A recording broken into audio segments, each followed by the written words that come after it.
Well, hello, everyone, and welcome back to Man and Machine here with the PeakBot team, episode 143. And, of course, Mark from Harvested Financial. Gentlemen, coming off of a long holiday weekend, happy 4th of July, happy 249th birthday, right, to the United States. I think next year's a big one.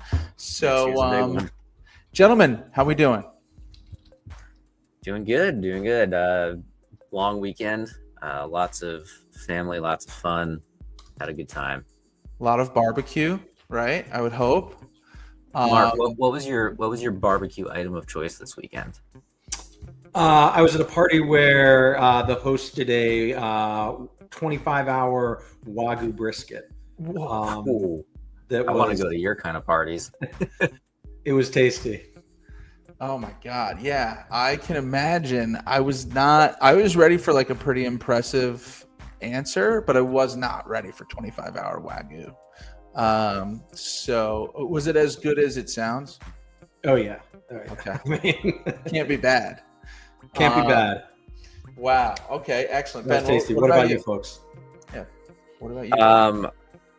Crazy thing. I don't think I actually had any barbecue. Oh my God. Yeah, it was all ordered food. Wedding I think food. everybody was just in a rush this weekend, right? Like nobody was taking the time to actually man the grill, if you know what I mean. So I don't I'll tell you, barbecue. We were at a wedding, Ben. I'll say this. Normally with wedding foods, I'm nervous. First sit down, I'm like, okay, the chicken's going to be the chicken. And if it's not dry, I'll be happy. And if the filet or the steak or whatever is any good, then I'm happy. It was good. It was really good. I had a really good filet. My wife got the chicken marsala, I think. So that was good. I had a chili cheese dog. A couple. When I say I mean a few chili cheese dogs this weekend. So that was like my highlight. That's one of my favorite things on the planet. Very American, very fitting. And if you're going to do it, then that was the time. But anyway, hope everybody else enjoyed their holiday weekend. We got a full week, right? Yeah, there's nothing else getting in the way this week. I think we got a full week of trading and a lot to get to on today's show. So, of course, we'll be talking about stocks in real life. We've got a good one. I think Ben maybe have already constructed a trade idea, at least based on what he told me backstage. Certainly not financial advice. Then we will be talking about stop losses, specifically how they're built for our King Condor strategy, which has been, of course, our favorite strategy as of late. So we'll get into that and more in today's episode. So, fellas, let's get going. What do we got first? Stocks in real life. You getting ready to do it? Let's do stocks in real life. Yeah, we're going to talk about Campbell's. I just call it Campbell's soup. Yeah, that I'm sure there are other products that Campbell's makes, unless they just built an entire company off of soup, which they might have. So at least my Google AI answer, where I clicked dive deep to tell me more about the Campbell's company products, we've got some good ones on here. Okay, let's hear it. By the way, they're not just in the soup game. And when you say Campbell's, Ben, you say Campbell's soup. I almost can't say Campbell's without saying Campbell's chicken noodle soup. Like that whole thing almost wants to come out. First of all, before we get into the products, which I think will be fun because there are some good ones outside of the soup aisle here that they got their hands on. Did anybody grow up on Campbell's? Is anybody here a Campbell's family? Yes or no? No wrong answer here. I wouldn't say Campbell's family, but we had it in the house. We had it. You had it. If you needed it, it was there. That was kind of me. I wasn't a big soup kid growing up. Yeah. Ben, I have one friend, and Ben and I grew up together. I have one friend in mind, very close to up the street from us, who had endless amounts of soup. Like the world was ending. Campbell's soup to the gills, stuff to the gills. Anyway, Mark, what are your thoughts on Campbell's as a business, as their products? What are we thinking? I had the same question as you, if they did anything other than soup. but it's not, you can take that soup a couple different dimensions. And I think kind of where, you can have your straight chicken noodle soup, but they also have their whole like range of recipes that you can use that soup for. Like take that cream of mushroom and turn it into like, the base for like a beef stew or something like that. There's a lot more than you can do than just eat that soup out of the can.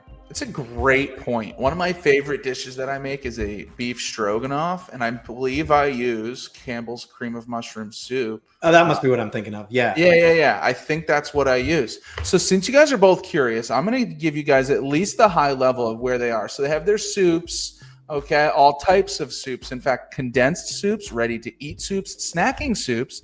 But here's where it gets good. Baked goods, Pepperidge Farms. That's a Campbell's company. Oh, okay. Okay, so that now we're talking acquisition. Goldfish. Okay, whoa. Milano cookies. Let me tell you, I don't know the last time I had a Milano cookie, but from about 15 years of my life, if I got my hands on those, I was eating the whole pack. Beverages. V8. Should have had a V8. So a whole lot of V8. I love their strawberry banana one.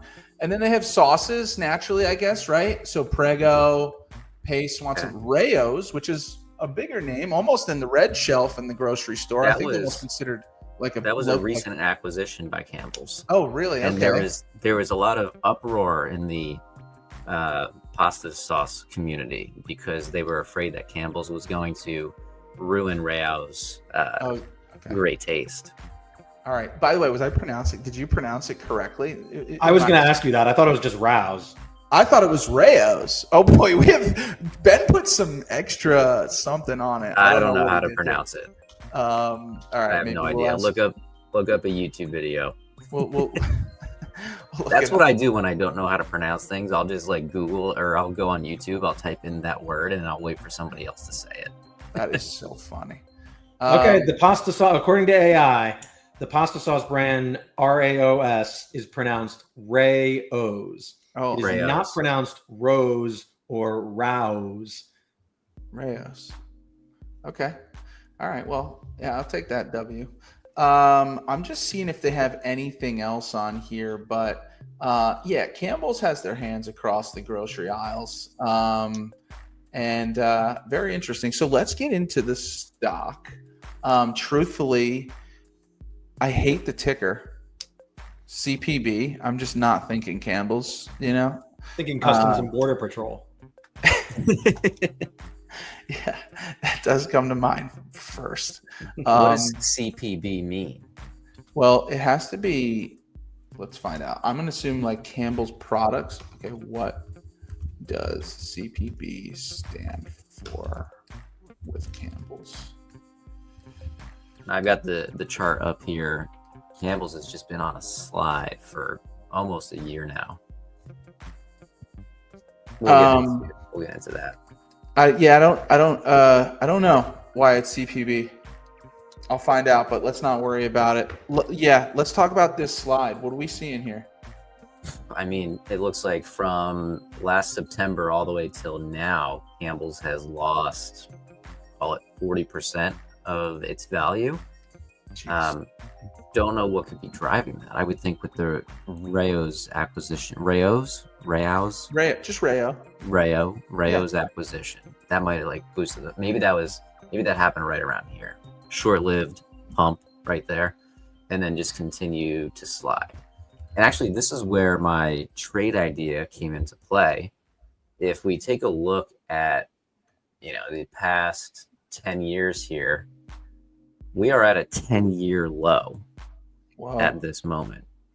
So in my brain, I'm saying a company that's as old as Campbell's, which we should look up the IPO date because I'll probably like super early 1900s. But with a company as old as Campbell's, I'm thinking something's got to give at this point. And the trade idea for me, at least, is just a simple, let's buy some shares and let's collect this quarterly dividend here. What is the dividend? I was just looking that up. Looking at that history, they currently, based on the forward yield or current price, forward yield is like 5%. Yeah, not too bad. I mean, you could pick up a share right now for $31, and then you're collecting 39 cents every quarter. That's It's not making That's up for not the too equity value, Slide. but yeah, right. But if we're at a 10-year low right now, it's like, how low can you go? So yeah, the lowest they were, and maybe I'm not looking at this correctly. I'm seeing in 2018 they were down at $26. So I don't want to like invalidate you, but I think they had a low. 2016. That's not right. All right, here, let me show my screen. Let me just see if I'm going absolutely nuts. All right, let's just do that quickly. So let's remove that. Let's pull this up. Am I looking at the wrong thing? So here's 2018, okay, 2019, down at $26. I'm very confused now. aren't you guys? Mark, we need a third party, dude.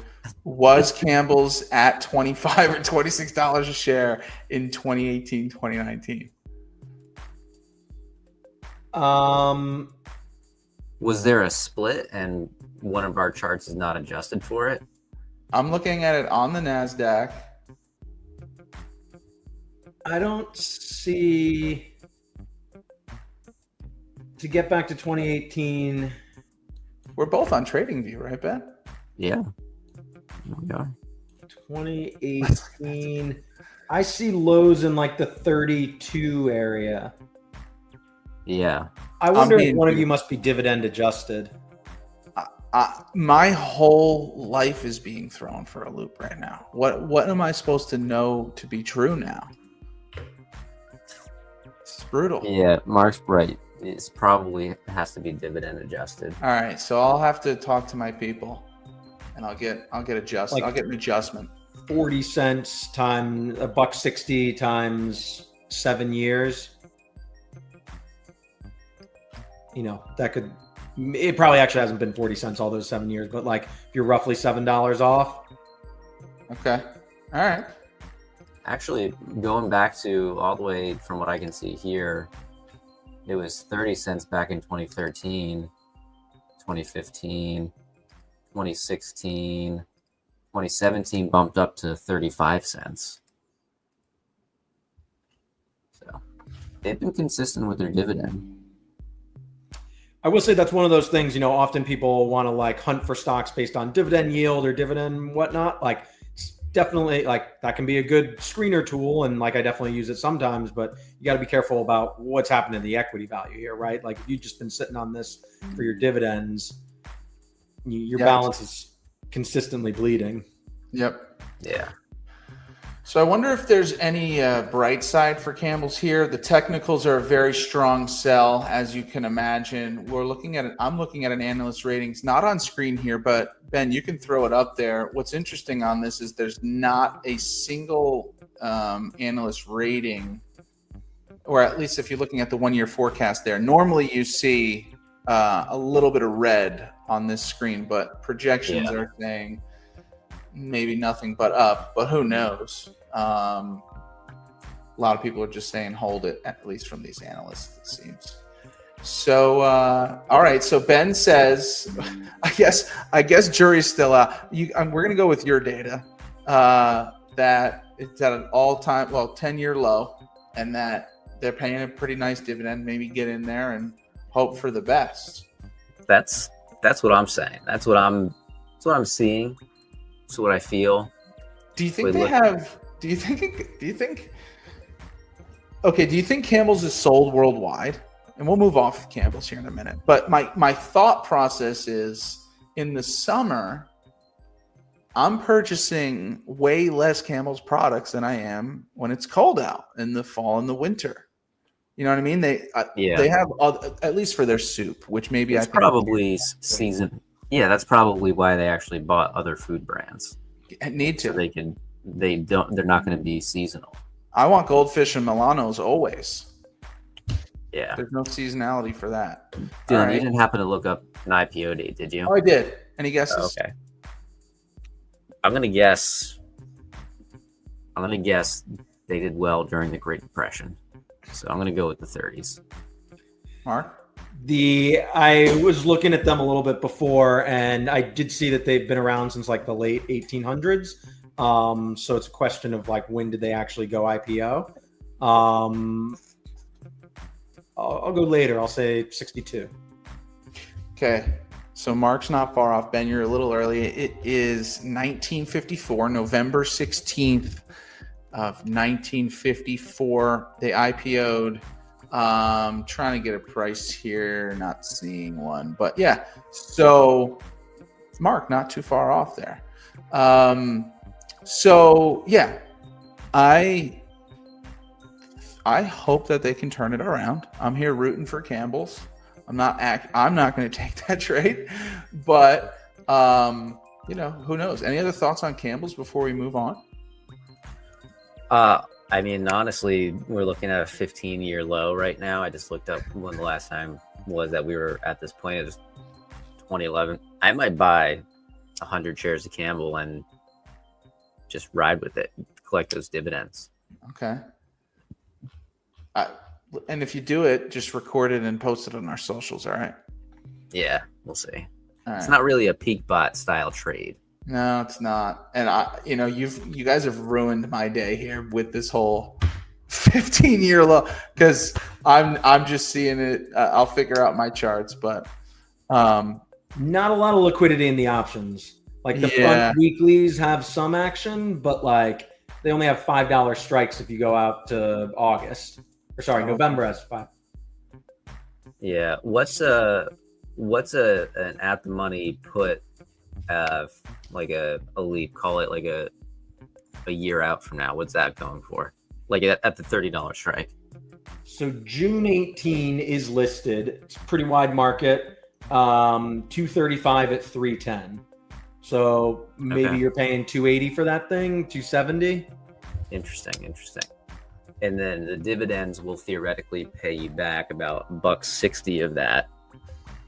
So you would have to count on about another $1.70-ish of appreciation to make some money there. Yeah, maybe not the best play if you were to buy puts. I'm The glad weekly calls have some juice to them. Like if you want to constantly be overwriting this. Yeah, you'd have to probably do like the 35 strike, right? If it's only 5 increments of $5. So they do have dollars more near term. Okay. So you could sell the 32, the next July 18th, the regular, I guess that's the regular expiration. The 32 is like 20-cent bid. It's not a ton of juice, but okay. Yeah, it's not, but ideas. These are all ideas. Okay. So I would say that from a time standpoint, maybe we move into stop losses, specifically around our King Condor strategy. What do we think, guys? Yeah. All right. Let's do it. We will get into the bot shop segment. So we have been covering King Condor for the past 6 weeks or so, covering a variety of different indicators and parameters that we're using to make sure the King Condor is always performing at its peak. And today we are going to be talking about the different levels of stop losses that we have. And then next week we'll talk about trailing stops, and then that kind of wraps it up for King Condor. Then we'll take all of these weeks of videos, we'll compile it into one video, and then we'll have just big King Condor, what it is type summary for everybody to see. Then we'll move on to our next bot. We'll have to decide if we want to do the Ben bot or if we want to do Shorbo next. We'll figure that out. But for now, at least, we're going to be talking about stop losses, because stop losses are a very important part of this strategy, and they only occur on the day of expiration. So again, this is the base that we're working off of, right? And we're going to update this. Actually, no, we won't update this because there's only 2 sessions left. This data is about, I don't know, going until May of this year. So we've got some more data we could throw in here, but let's keep the numbers consistent week over week. This is our base. Remember, these are our key numbers up here to keep an eye on. And before we look at any comparisons, Mark will talk us through the pros and cons of not having a stop loss for this strategy, having a moderate stop loss, which is what we do have for this strategy, and then having an even tighter stop loss for a iron condor strategy. So I'll zoom in a little bit here. And Mark, why don't you take it away? Talk about pros and cons of not having a stop loss. Yeah, for sure. So stop loss is taking a big step back. I would say these are after setting a spread width, which is an absolute truth. The best way to kind of risk manage a trade is to include a stop loss in there. And the goal of a stop loss is exactly like it sounds. You want to stop the loss on a position. So the extent that you enter at a given price, you would set a stop loss typically as a dollar amount or as a percentage away from that initial price. And this is a way for you to risk manage your position and say, oops, I was wrong. This position's going against me. I want to control my, maximum exposure here. And so while it's not quite as effective as actually having spreads, there's still actually having, the strikes as your limiting risk factor. Having a stop loss still needs to go into the market and execute. There's still some potential slippage, but it does allow you to control that bleed on a position that's moving against you. So on the no stop loss paradigm, you're obviously just letting the trade work. You're saying, okay, it might be zagging against me now, but I'm allowing that to work for me, especially in a credit spread. You're giving time, the benefit of time working for your position. You're not paying any transaction costs if you don't use a stop loss. So there are some benefits to not using a stop loss. But on the other side of things, you are going to see bigger bleeds, of course, and larger, risk. If you have no stop loss on an equity position, you go to zero. So no stop loss, obviously you're keeping more risk on the table and you do get paid to some degree for that. To the extent that you do choose to enter into stop loss, this is really where it gets into a balance between that allowing time to work versus being very tight about your position. And, when thinking about this in the context of an overall trading strategy, you want to make sure that the amount that you're winning isn't getting clipped off by the amount that you're consistently losing. And we all know markets can wiggle. So having too tight of a stop loss, potentially stops you out early. Whereas moderate to larger stop losses, of course, you have the risk of wearing that whole position. So overall, knowing what that stop loss is a great way to, think about this in a back test, think about this in terms of exposure going forward. Again, I'll caveat that you still have to execute against that. So you might get worse than your actual stop loss, but you can use tools, and we use tools like with when we enter in orders with the broker, such that something can immediately stop when the broker sees that tick. You don't necessarily have to wait for your systems. So there are tricks to better manage stop losses, no matter where you set that. And generally, keeping this kind of parameter in your trading strategy allows you to kind of override some of the emotional decisions you might be making. Knowing that you have a stop loss in there, you're less inclined to say, see something bleed against you and, second guess yourself. But the stop loss is sort of a cognitive repair there to help keep you, on track and on strategy.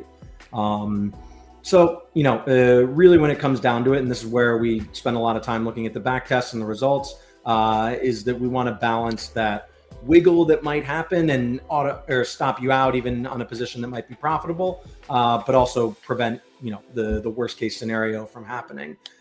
Because at the end of the day, as much as we can filter on environments, as much as we can kind of get into good odds on scenarios, once you have a position on, you still do have to manage that and things can go awry. And I think some degree of a stop loss is really beneficial to being able to capture bigger risk while also being able to manage that same risk. Mark, I like the comment you made about, and we can get philosophical here about absolute truths, right? But the absolute truth of the spread being your total stop loss, that's key, because that does come into play on this strategy, particularly overnight, right? Because we're setting up a 1 DTE iron condor with this strategy, and if SPX moves too far in either direction overnight, well, that stop loss is not going to do anything while the market is closed, right? So there's nothing that we really can do if we're just trading SPX options, because we cannot trade those outside of mostly outside of market hours. So that part is key. And I think a couple of weeks ago, we looked at the width of the spreads that we were selling on this condor. And we looked at the difference between 5 wide, 10 wide, and 20 wide. We did end up on 10 wide, which gives us, we feel, the best balance for risk and reward, and having that absolute protection to the downside. So that does come into play for this strategy when there's a large gap up or down overnight. So let's take a look at results, unless Mark looked like you were about to say something. No, I was just going to say, I think that no matter what kind of stop loss you have in place, like even if you have all the margin in the world and you can sell naked spreads, that like, I think, and, you know, sell a put and have a stop loss on it, like you want to buy that lower leg put, and, you know, keeping that spread width as your true ultimate stop loss, I think is really beneficial to your point about overnight moves, or, you know, sometimes the market slips fast and, you know, you're not always guaranteed an exit on a stop loss. Yep. Absolutely. So this is what we're looking at. Again, this is our baseline right here. Remember these numbers at the top left: 25.6, 53.3, 6.7. Now that's with our moderate stop loss, stopping out anywhere between, call it $3 and $5. And that's what this bot is programmed to do. Now, if we look over at the no stop loss variation of this strategy here, we can see things change quite a bit. Right? Our P&L drops all the way down to just 8.2 thousand, which lowers our compound annual growth rate to just a measly 22.5%. I don't think anybody's going to complain about that either. But the curve doesn't look that great, right? Like you hit a couple of nice streaks over the past couple of years, but other than that, you're just chopping up and down. And actually, lately, it looks like you're declining a little bit. And then that drawdown increases tremendously from 6.7% to 24%. So you can see what the effects of not having a stop loss are on this strategy. And I don't like that, at least.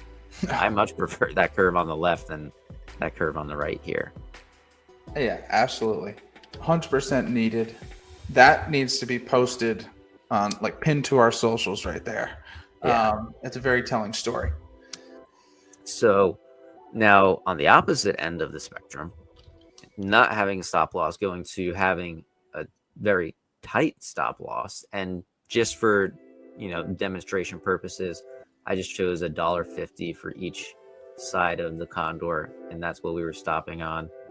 I want to scroll here, but my trackpad's not letting me. All right. So remember those numbers. I'm going to try to zoom in over here. And again, changes the strategy a ton, the results a ton. The P&L drops all the way down to 8,000 again, about a 22% CAGR. The max drawdown doesn't increase too much. We are taking more losses because it's tighter stop loss. So the max drawdown goes up to 12.6%. And the win rate drops a little bit. Actually, that's something we didn't look at the last one. The win rate is normally 77.7% per leg.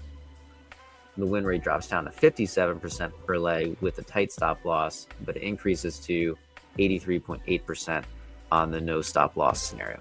But either way, in both of these scenarios, not having a stop loss or having too much of a stop loss resulted in drastically different results and worse results.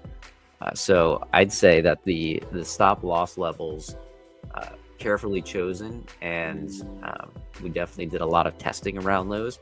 Definitely a critical part to this strategy. And with regards to the testing, you know, this is one of those things that I think we're going to continue to optimize on, because you need to, you know, you can say that, oh, 350 worked in the past, or maybe 250 worked. That, like, you know, we want to test that it's robust around, you know, relatively variable values. That like knowing it works at 275 versus 3 versus 325, it helps kind of the p hacking concern there.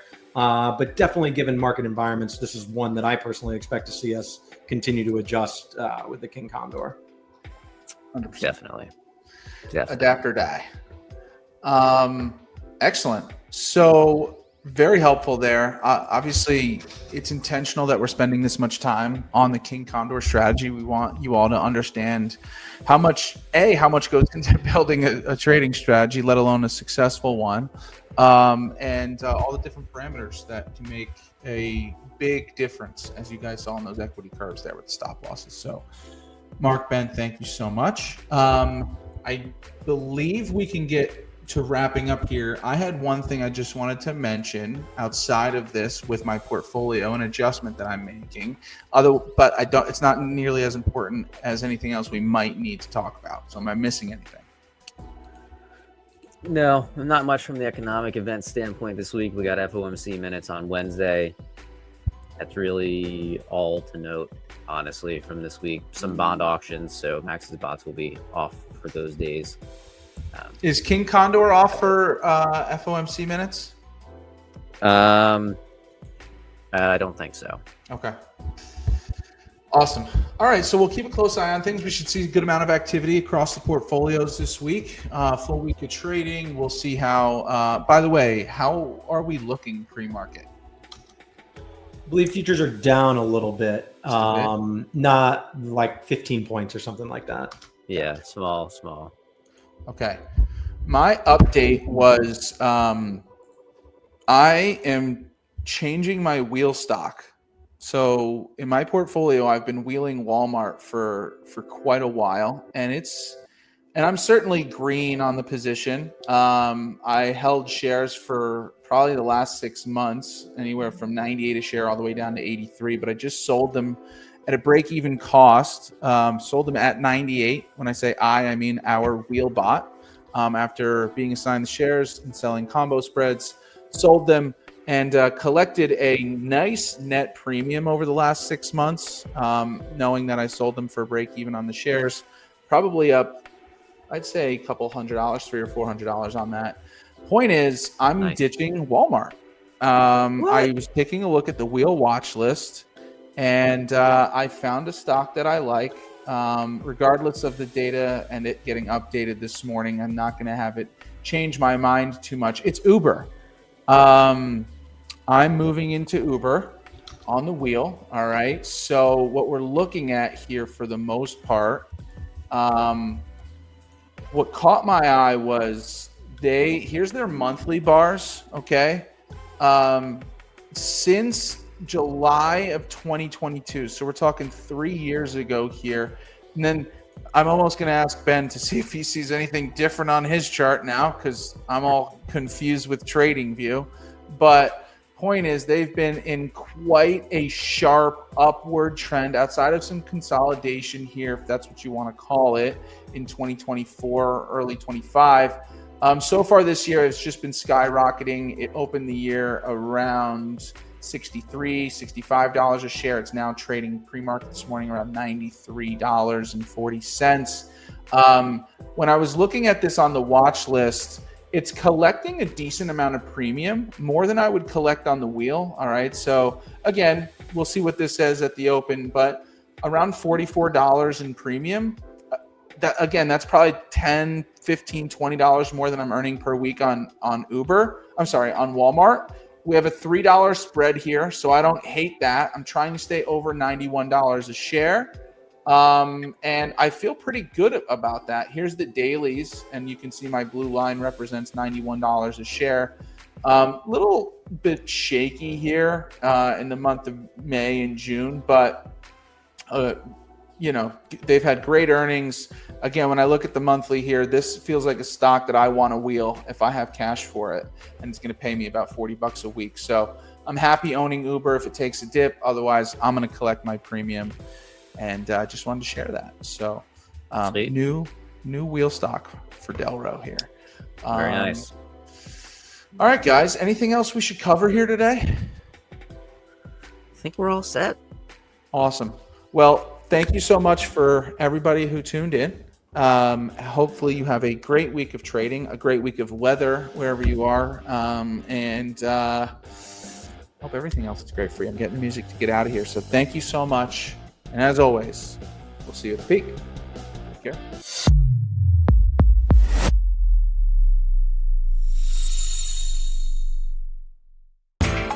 You know how the financial world goes. Here comes the buzzkill. Please make sure to take some time to read this boring disclaimer. We will owe you one.